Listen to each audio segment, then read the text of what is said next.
So hopefully someone that I can try and wake up and still speak at that tournament yesterday without getting completely murdered in the process. So yeah, this round 6 was just amazing. That I had this crushing position against Janib, and he clearly resigned. He put his hand out and it said "I resign." He just completely getting murdered because he'd lost a lot of squares in his position, and my rooks had infiltrated on the e file, and I was just in shock. I was in kind of elation that. And in the second game, I had a really nice sack with my knight on f7, and he missed then again later f5.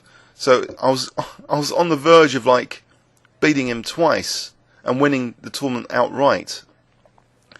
But then the queens came off. Maybe I was silly to allow the queens to come off, and for somehow I managed to go a piece up in this end game. But he was getting time on the clock.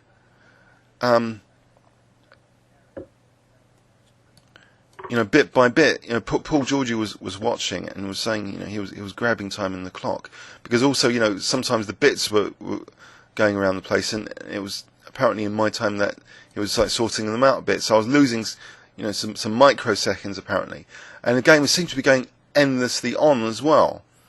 And before I knew it, he'd flagged me, and he was delighted to have flagged me. But yeah, I was just, I don't know, I was in shell shock from beating him in the first game, and I was still kind of smiling, to be honest, about it, about just having, a crushing game in the second as well. So the only game I was really crushed was Lawrence Trent as black last night.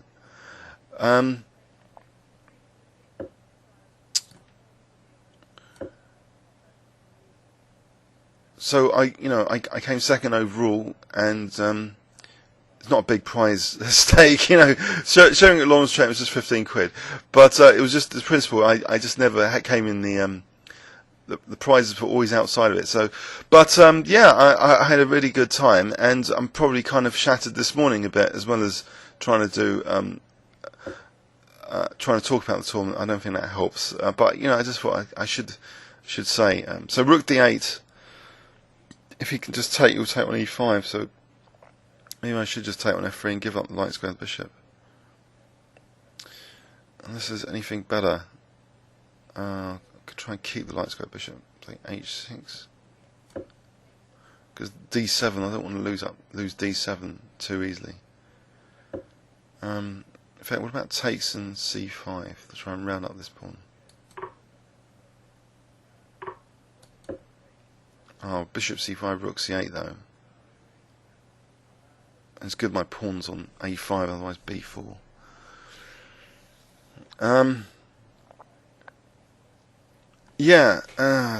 Looking at the previous year's winners, Chenev had won it like about 3-4 times actually in previous years. So he seems to be a very good, as well as being a Russian GM of course, he seems to be very good at 5-minute blitz. His intuition is very strong, but he was in total praise after the second game, thinking, saying I played extremely energetically, with amazing energy. And he was like apologetic at winning that way, just on time, when it was like in the end, rook and bishop versus rook. So I was just, I wasn't too,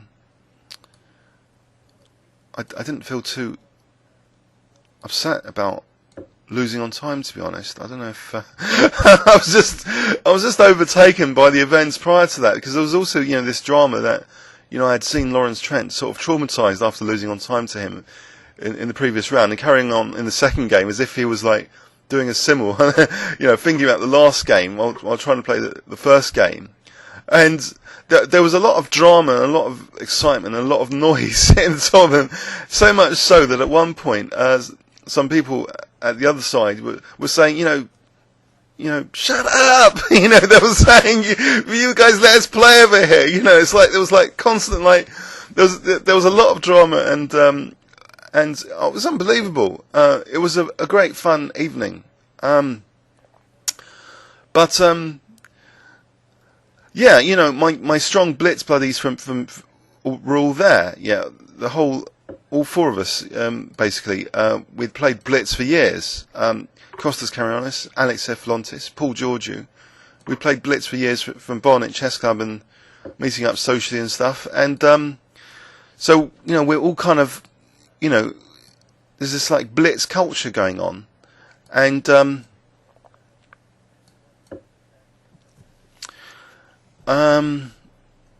it's just a shocking tournament. I didn't realise, you know, Chernev was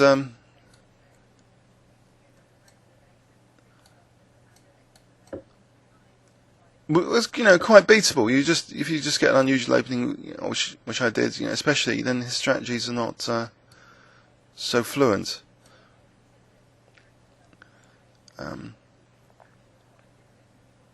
All right, finally, okay, let's try and think about this. How do I get some counterplay here? B3? I'll do a Queen B4 at some point. No, just losing B3. Good distraction. I'll just get round over here to A1.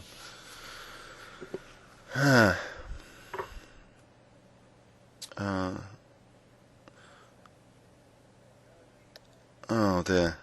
This is like hangover morning or something. Oh. And I wasn't drinking last night, just all the chess, just...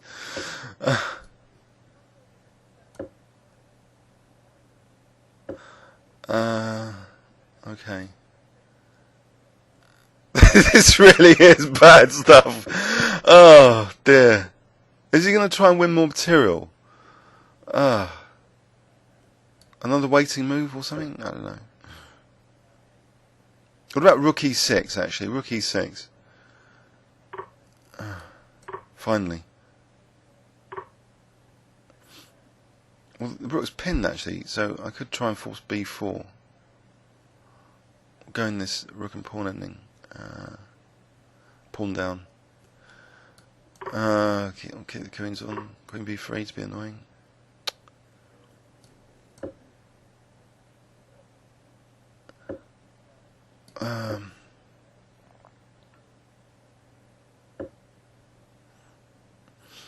Right.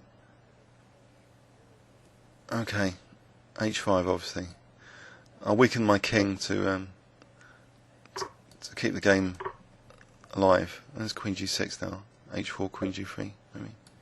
Or H4, Queen G6. Let's go to G3. Queen H6 to F4. There's some problems anyway, so maybe it was a good idea to keep the queens on. Not what Rybka would play, of course. Probably wasn't clinically best. No, I think it was a losing position when it's past B pawn, but here all of a sudden there might be some play.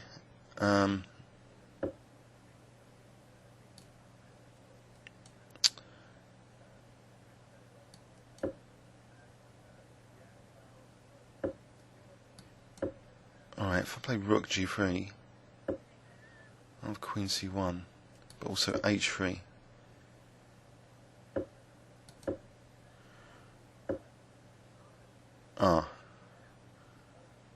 Okay.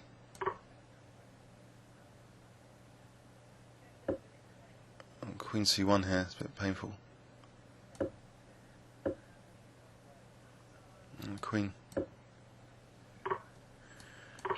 Yeah, anyway. Alright, yeah, please leave any comments or questions on YouTube. Thanks so much.